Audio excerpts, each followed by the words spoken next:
Bonjour à tous, on commence en France avec le journal L'Équipe qui s'intéresse aujourd'hui au cas Ousmane Dembélé en danger au FC Barcelone. Son comportement exaspère les dirigeants blaugrana qui n'excluent pas de le transférer l'été prochain d'après le quotidien français. Outre ses retards et autres problèmes, c'est son manque d'investissement qui est visé ici. Il a même fini par perdre sa place de titulaire au Barça. Et justement en Espagne, il fait également les gros titres de la presse catalane. Écoute Ousmane, titre l'Esportiu, comme pour lui donner une leçon.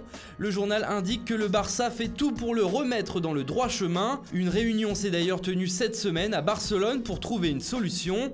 Dans le Mundo Deportivo d'aujourd'hui, on est déjà passé à autre chose et on évoque un possible transfert en Angleterre d'environ 100 millions d'euros. Liverpool et Arsenal seraient sur le coup. Et comme si cela ne suffisait pas, en Allemagne aujourd'hui, on découvre qu'Ousmane Dembélé a laissé sa maison de Dortmund dans un sale état. Photo à l'appui, le média allemand Bild démontre que l'attaquant français a un peu raté son état des lieux de sortie. Le propriétaire de la maison veut même poursuivre Dembélé en justice. Bref, les temps sont durs pour le Barcelonais.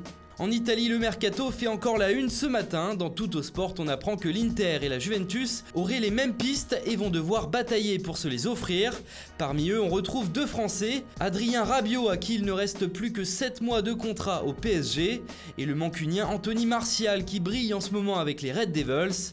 En ce qui concerne le troisième, il s'agit de Sandro Tonali, la pépite de Brescia qui est également suivi par les plus grands d'Europe. En Angleterre, coup de tonnerre pour Chelsea qui risque une interdiction de recrutement, comme ça avait été le cas pour le Real Madrid, le Barça et l'Atlético.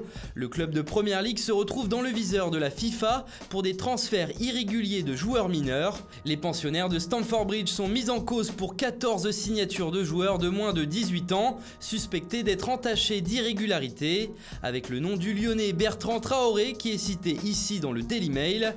D'ailleurs, dans le Daily Telegraph, on précise que 4 autres clubs de Première Ligue sont également visés dans cette enquête, sans connaître leur identité.